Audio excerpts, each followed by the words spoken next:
Ongallur scrap വ്യാപാര സ്ഥാപനങ്ങളിൽ GST വകുപ്പിന്റെ പരിശോധന. വ്യാജ GST രജിസ്ട്രേഷൻ നിർമ്മിച്ച അനധികൃത വ്യാപാരം നടത്തുന്ന സ്ഥാപനങ്ങൾ കേന്ദ്രീകരിച്ചാണ് വ്യാഴാഴ്ച പുലർച്ചെ മുതൽ റെയ്ഡ് നടന്നത്.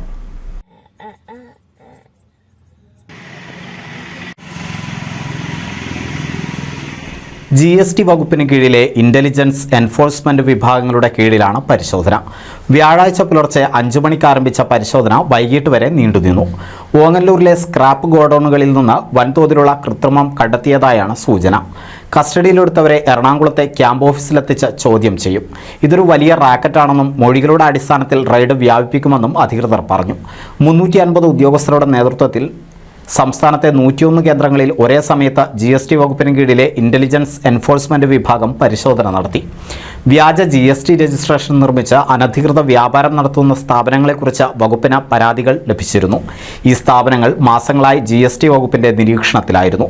ഓങ്ങല്ലൂരിലെ സ്ക്രാപ്പ് വ്യാപാര സ്ഥാപനങ്ങളിൽ നടന്ന പരിശോധനാ റിപ്പോർട്ട് ഉദ്യോഗസ്ഥർ പുറത്തുവിട്ടിട്ടില്ല. NCV news Thrithala. 1000 വിവാഹങ്ങൾക്ക് ഒരേ ഒരു ബ്യൂട്ടി